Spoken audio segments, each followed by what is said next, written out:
maintenant à la structure de Mn de K, c'est-à-dire les matrices carrées d'ordre n. Okay? Structure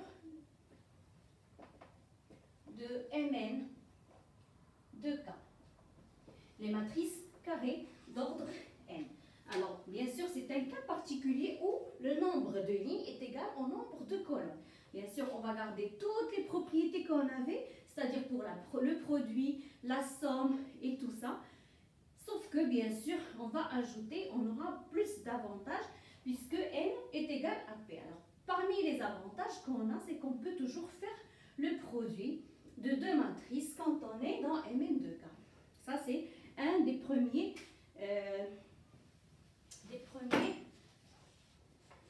avantages. Donc, proposition, l'ensemble Mn de K est un anneau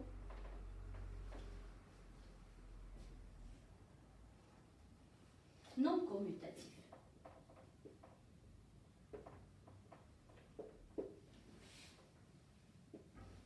Alors, quand je dis anneau, alors son élément neutre,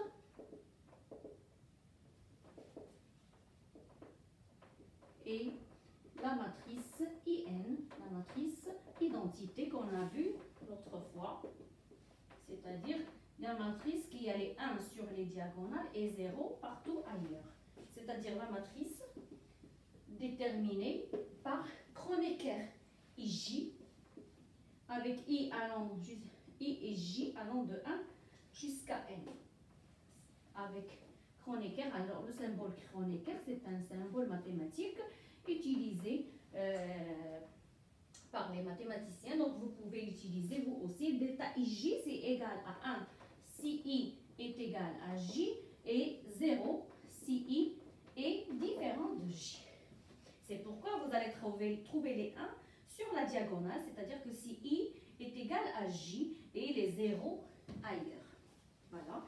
Donc, cette matrice, bien sûr, c'est l'élément neutre et c'est la matrice identité. On a vu que c'est aussi la matrice de l'application identité. C'est pourquoi on l'appelle aussi la matrice identité. Alors, on avait vu l'autre fois que Mn P de K muni de la norme de l'addition est un groupe. Alors ça veut dire quoi? Ça veut dire que un groupe bien sûr abélien ou la commutatif, ça veut dire qu'il a un élément neutre qui est 0, la matrice nulle, et que aussi on a montré que c'est-à-dire que M plus N plus P est égal à M plus N plus P, l'associativité de la loi, en plus l'existence de 0, il existe tel que, quel que soit N et P, M plus 0 est égal à M est égal aussi à 0 plus M. Et alors abélien, ça veut dire que la somme elle est commutative, c'est-à-dire que M plus N est égal à N plus M. Et ça, ce sont les conditions de groupe. Alors ici, tout élément est symétrisable, c'est-à-dire que quel que soit M, il existe une matrice moins M qu'on va appeler telle que M plus moins M est égal à 0. 0, c'est la matrice nulle. Alors, on a vu ça, et bien sûr, dans le cas particulier où n est égal à p, on aura toujours les mêmes propriétés. Et donc, Mn aussi, il sera un groupe abélien. Donc, pour être un anneau, il faut que, pour la première loi, il faut que Mn soit un groupe abélien. Et puis, pour la deuxième loi, il faut qu'elle soit associative et associative par rapport à la première. Et là aussi, on a vu ce résultat pour les autres lois. pour les autres, pardon. Alors, ce qui est nouveau maintenant, c'est qu'on est dans Mn. Et donc, le produit, bien sûr, Mn de K, bien sûr, et le produit de deux matrices, il est toujours possible. C'est-à-dire, je peux toujours calculer Mn. Alors, Mn est possible et Nm aussi. C'est-à-dire, je peux toujours faire le produit dans les deux sens. Donc, le produit est défini et bien sûr, on a vu que si elle est définie, alors on a la distributivité par rapport à l'addition et tout ce qu'on veut. Et là, en plus, l'élément neutre, bien sûr, c'est la matrice identité parce que si j'ai une matrice M, je la multiplie fois n, ça va donner aussi M. Alors, pourquoi? C'est simple. Si M, alors je note M, c'est un IJ, un I et J, bien sûr, I et J, il parcourt l'ensemble 1M, et je vais appeler M et N, je vais appeler ça B, I, J.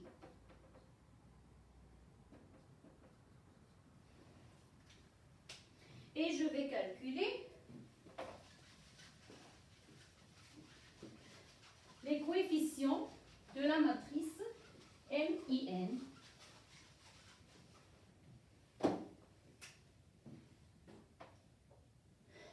Donc chaque PIJ, alors l'expression de la somme, du produit, pardon, de chaque, le produit de deux matrices, c'est la somme de les coefficients de M, donc c'est M et, regardez, c'est la même ligne, et c'est la colonne qui va changer. Et je vais prendre les colonnes de ça, de IJ, pardon, les coefficients de IJ, alors les coefficients de IN, ce n'est autre, alors c'est delta KJ. Ok, le coefficient KJ de IN, avec K allant de 1 jusqu'à N. Alors ce produit, bien sûr, alors si vous vous souvenez, ça c'est le Kronecker de K et J, c'est 1 si K est égal à J et 0 si K est différent de J. Donc, dans notre cas, dans delta KJ, il serait toujours nul, sauf si K est égal à J. Donc, cette écriture, ce n'est autre que, alors pour tout K, il sera nul, sauf pour K égale à J. Donc, j'aurai un seul élément, c'est AIJ delta GJ qui est égal à 1. Donc, c'est AIJ finalement. Donc, BIJ est égal à AIJ, quel que soit I et J. Et ça, ce sont les coefficients de la matrice MIN. Et ça, ce sont les coefficients de la matrice M. Donc, ça veut dire que ça donne que MIN est égal à M. Et de la même façon, de même, on montre que IN fois M est égal à M. Et donc, et ceci bien sûr est vrai pour toute matrice M, carré d'ordre N. Donc, IN est l'élément neutre. Bien sûr, l'élément neutre, s'il existe, il est unique. Neutre de l'anneau. L'anneau MN de K. Matrice carrée d'ordre N de K.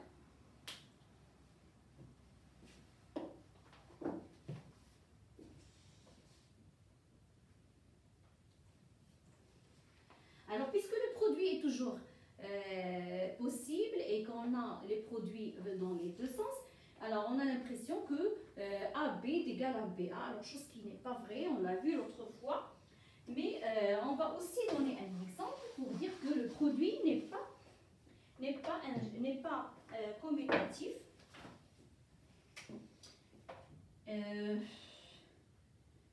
Alors, le produit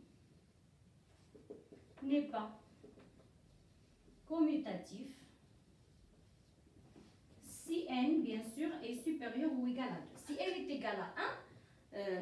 égal à 1, alors les matrices sont des points comme ça, et donc le produit sera commutatif, bien évidemment. Et donc, c'est à partir de n égale à 2 qu'on n'a pas la commutativité, et je donne un exemple.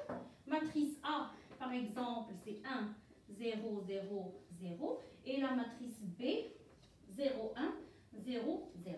Comme ça. Alors, si je fais maintenant AB, le produit AB, ici, c'est la première ligne, première colonne, donc c'est première ligne de A, première colonne de B. Donc, c'est 1 fois 0 plus 0 fois 1, ça fait 0. Ici, c'est première ligne, deuxième colonne. Donc, c'est première ligne de A, deuxième colonne de A, et c'est 0, bien sûr. Ici, deuxième ligne fois la première colonne, c'est 0. Et ici aussi 0, puisqu'on a tous 0. Donc, la matrice AB est égale à 0. Et la matrice BA, alors je vais mettre ici 1, si vous permettez. 1, 0, 0, 0. Ensuite, alors BA, c'est première ligne avec première colonne, ça donne 0. Ici, première ligne, deuxième colonne, 0. Ici, première ligne et première colonne, ça donne 1. 1 fois 1, 0, 0. Et première ligne fois deuxième colonne, ça donne 0. Donc, BA est égal à 0, 1, 0, 0, qui est égal effectivement à B. Mais AB est égal à 0. Vous voyez bien que la matrice BA, elle est différente de la matrice AB. Donc, c'est toujours le cas. On n'a pas commutativité du produit, sauf bien sûr pour des cas particuliers qu'on n'aura pas à étudier dans ce chapitre.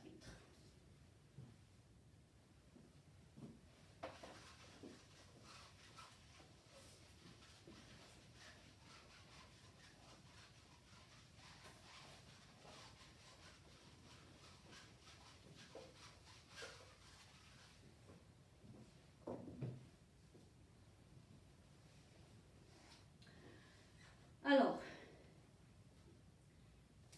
puisqu'on a un anneau, donc je peux parler d'éléments inversibles. D'accord? Donc, on va définir ce que c'est matrice inversible. Soit M dans Mn de K, une matrice. Alors, une matrice est dite inversible s'il existe, c'est l'inversibilité dans un anneau toujours, s'il existe une matrice M' dans Mn de K telle que M fois M' est égal à M' fois M est égal à IN. Donc M' est égal à M' est égal à IN. Ça ne suffit pas d'avoir M' est égal à IN. Il faut avoir les deux, c'est-à-dire qu'on a un inverse, les deux sens, inverse à gauche et inverse à droite. Donc M et M', alors M' sera noté, M-1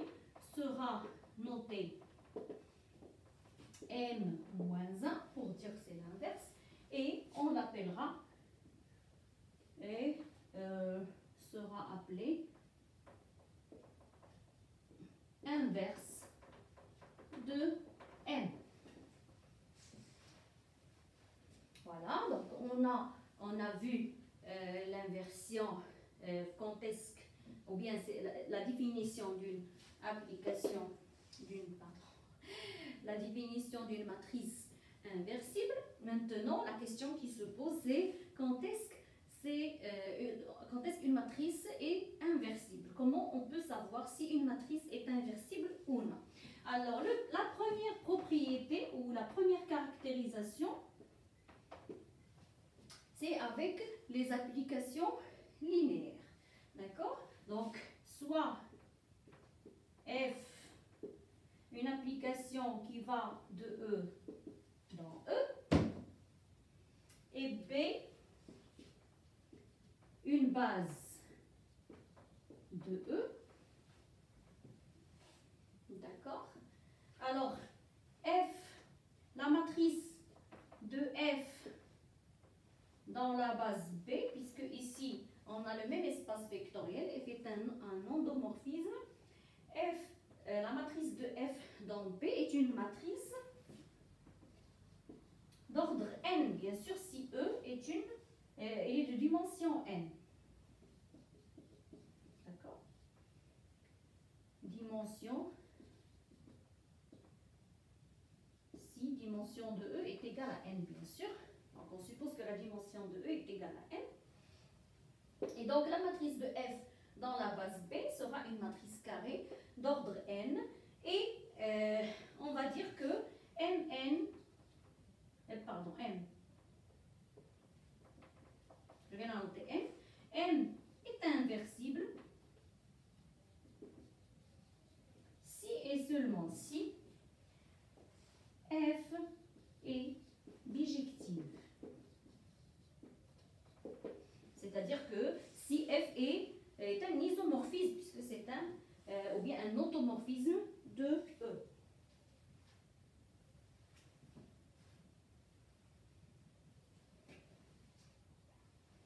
M est inversible si et seulement si F est bijective. Alors,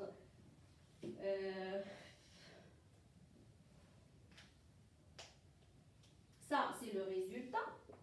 Et pour la preuve, c'est facile. Si M, la matrice M est inversible, pardon, on va commencer par F. Si F est bijective, ça implique qu'il existe G dans L de E, tel que F rang G est égal à G rang F est égal à l'identité de E. N'est-ce pas? Et bien sûr, puisqu'on a la matrice de F rang G, c'est quoi? Dans la base B, ce n'est autre que la matrice de F fois la matrice de G. On l'a vu l'autre fois. Et donc, la matrice de F, et ça c'est quoi? F rang G, c'est la matrice de l'identité. Dans B est égal à la matrice M. Et ici, c'est la matrice de G dans la base B. Alors, la matrice de l'identité dans la base B, ce n'est autre que IN. Et M fois ça. Et la même chose pour M, G, rho, F, qui est égal à M, G fois M, F. OK? Puisqu'elles sont égales. C'est les applications linéaires. F rang G est égal à l'application linéaire G rang F. Et ça va donner aussi que M, G, B fois M est égal aussi à IN. Et donc, M est inversible. Donc, on a trouvé une matrice M', M' fois M est égal à M fois, alors M fois M' est égal à M' fois M est égal à IN. Et donc, M est inversible.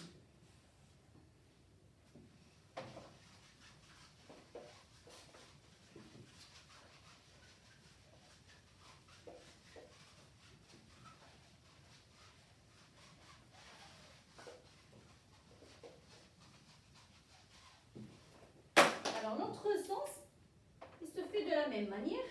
Si M est inversible, alors il existe une matrice M' telle que, ou la M-1, telle que M fois M-1 est égal à M-1 fois M est égal à l'identité, à IN, pardon. Et je vais prendre, donc, soit G, qui va de E dans E, l'application linéaire telle que, qui représente l'application linéaire qui est représentée par G. La matrice de G dans P est égale à M-1. Donc, cette matrice, chaque matrice, je peux lui associer, bien sûr, une application linéaire. Et cette application linéaire, je vais la noter G. Et donc, je vais avoir MGB fois MFB est égal à M0FB est égal à, alors ça, c'est M-1 fois F. OK? Et ça, c'est G rang F. Voilà. Et donc ça, c'est bien sûr CIN est égal à M G rho F B. Et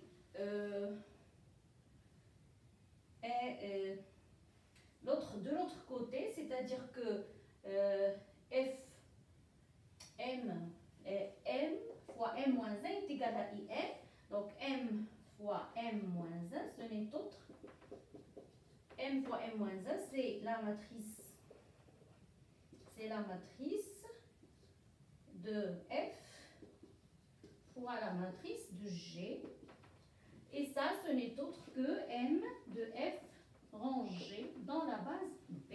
Et donc, j'ai montré que la matrice de G rang F est égale à IN et la matrice de F rang G est égale à IN.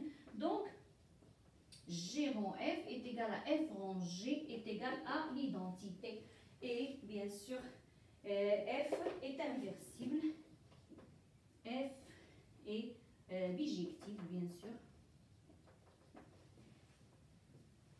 Voilà, donc on a bien l'équivalence. Alors, je vais prendre un exemple. Donc, si j'ai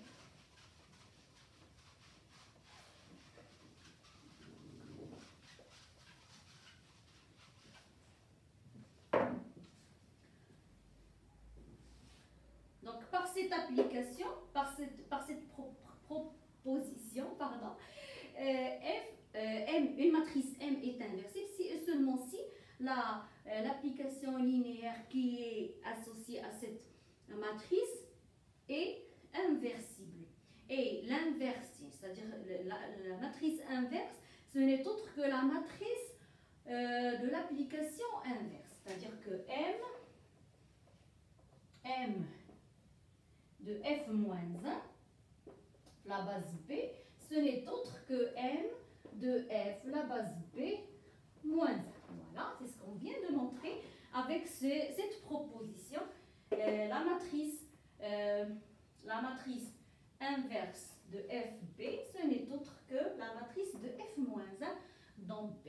Et donc, grâce à ça, je peux calculer l'inverse de toute application, l'inverse de toute matrice. Donc, on va prendre exemple. Je vais prendre un exemple. Alors, soit F qui va de R3 dans R3 défini par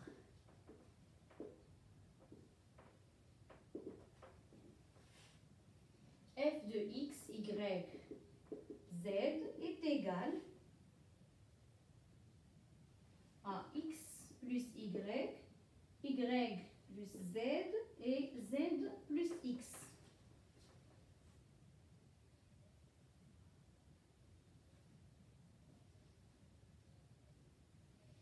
Et je prends M, la matrice de F dans la base canonique B de R3. Alors, c'est quoi la matrice de F dans la base B? Donc, je dois calculer F de E1, F de E2, F de E3 et les écrire dans E1, E2, E3. Alors, je rappelle toujours E1, c'est la base canonique. E1, c'est 1, 0, 0. E2, c'est 0, 1, 0. E3, c'est 0, 0, 1. Et je calcule F de E1. Alors, F de E1, c'est F de 1, 0, 0. C'est-à-dire que X est égal à 1, Y est égal à 0 et Z est égal à 0. Donc, ça fait 1, Y c'est 0 et 1. Voilà. Donc, c'est 1 fois E1, 0 fois E2 et 1 fois E3. F de E2, c'est F de 0, 1, 0. X est égal à 0, Y est égal à 1 et Z est égal à 0. Et ça, donc, je remplace ici, c'est 1. C'est 1 aussi. Et ici, c'est 0. Donc, c'est 1, 1, 0. Et F de E3, c'est F de 0, 0, 1. Alors, F de 0, 0, 1, c'est-à-dire que X est égal à 0, Y est égal à 0 et Z est égal à 1. Ici, c'est 0. Ici, c'est 1, pardon, parce que Z est égal à 1. Et ici aussi, c'est 1. Donc, c'est 0, 1, 1. Voilà, ça, c'est la matrice de F dans la base B. C'est la matrice M. Alors, on se pose la question, est-ce que la matrice M est inversible? D'accord? Alors, pour cela, il faut voir est-ce que l'application F est bijective?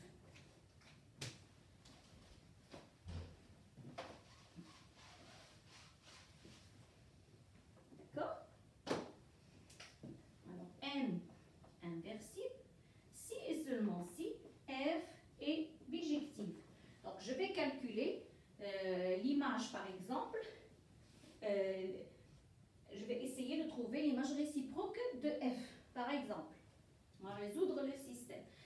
F de x, y, z est égal à UVW. Je vais appeler UVW les coordonnées de f, x, y, z. Et donc, j'aurai un système à résoudre. Donc, donc x plus y est égal à U. Y plus Z est égal à V et Z plus X est égal à W. L'idée, c'est de trouver X en fonction de W maintenant, c'est-à-dire l'application réciproque. Si j'arrive à trouver X en fonction de W, si j'arrive à écrire X et YZ en fonction de UV et W, c'est que l'application F est injective et que son inverse, c'est l'application qu'on vient de trouver. Donc, il faut résoudre ce système en essayant de trouver les valeurs de X, Y, Z en fonction de UV et de W. On va continuer ce système ici.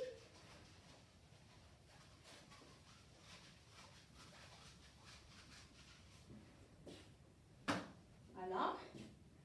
Donc, ceci équivaut à x plus y est égal à u. Alors, je vais appeler ici équation 1, équation 2, équation 3 et je vais faire avec la méthode de Gauss. Alors, deuxième ligne, on ne va pas changer puisqu'il n'y a pas de x. Et la troisième ligne, on aura des changements parce que c'est le x ici qu'on veut éliminer. C'est-à-dire, alors je vais prendre E3, je vais la remplacer par E3 moins, donc E3' est égal à E3 moins E1 par exemple. Donc, j'aurai Z moins Y. Donc, c'est moins Y plus Z, d'accord? Donc, c'est moins Y plus Z est égal à W moins U. Voilà.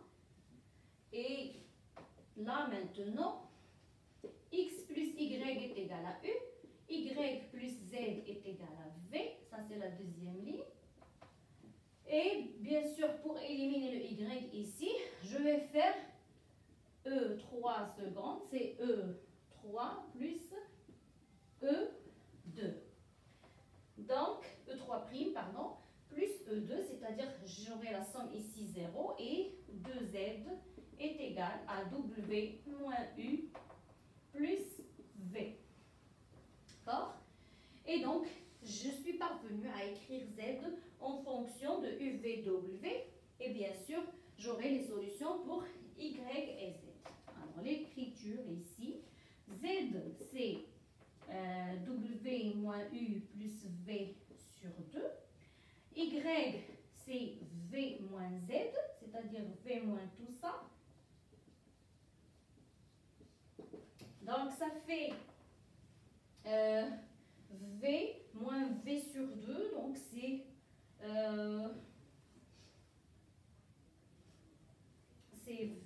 V sur 2. Donc, j'aurai V moins W plus U, le tout sur 2.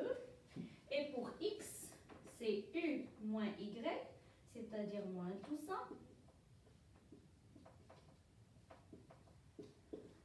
Alors, la même chose, U ici moins U sur 2, ça fait U sur 2. Et donc, U moins V plus W, le tout sur 2. Voilà, donc c'est ça, ce sont les coordonnées de X. Pardon. Donc, c'est ça, donc, les coordonnées de X, Y, Z en fonction de U, V et W. Et donc, ça, c'est équivalent. Donc, on a pu écrire X, Y, Z en fonction de U, V, W. Et donc, F est injective. F est injective, pardon, est bijective. Et F moins 1 de U, V, W, ce n'est autre que X, Y, Z, bien sûr, qui est égal à ça. Donc, c'est 1 demi U moins V plus W.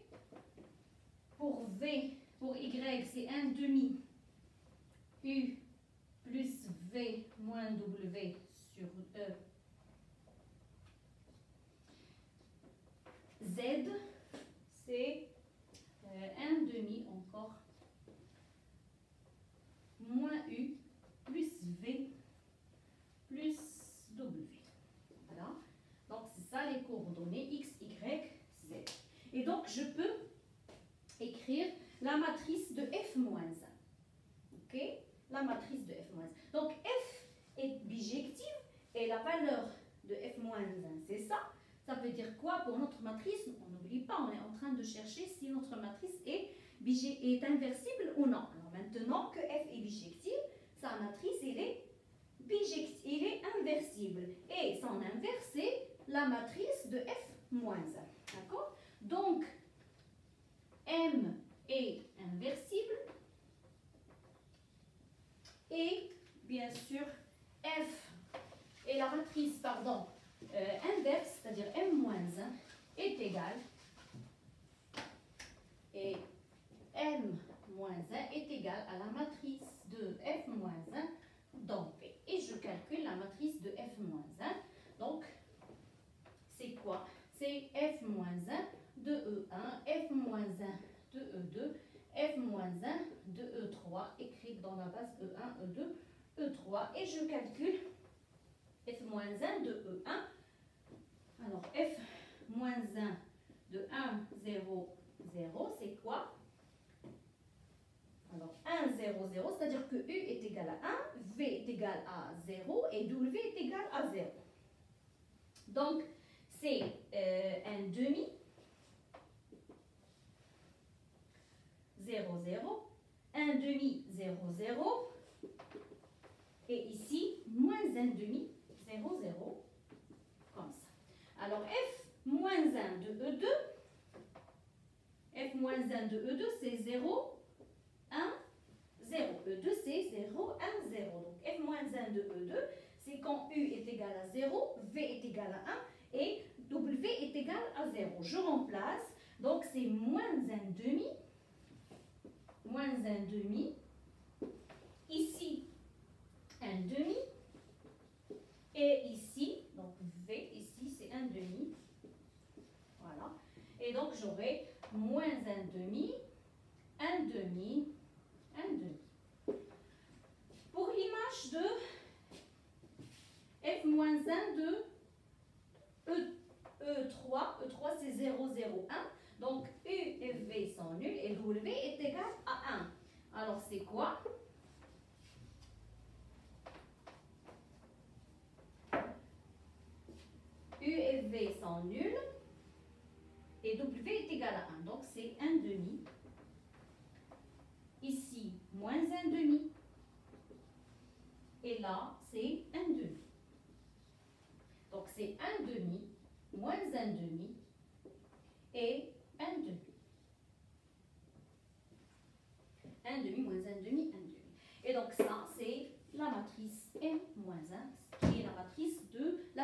l'application f-1 dans la base B. Je peux factoriser par 1/2, sortir le 1/2 et écrire comme ça 1, 1, moins 1, moins 1, 1, 1 et 1, moins 1. Je peux écrire comme ça. J'ai factorisé par 1/2. Voilà. Donc, pour savoir si une matrice est inversible, on peut utiliser cette méthode, puisque c'est une caractérisation. Donc, on peut voir l'application linéaire associée à cette matrice, si elle est inversible ou non. Si elle est inversible, alors la matrice est inversible. Si elle est bijective, la matrice est inversible, et son inverse, c'est la matrice de l'application inverse. Sinon, si elle n'est pas inversée, si l'application n'est pas bijective, alors la matrice n'est pas inversible.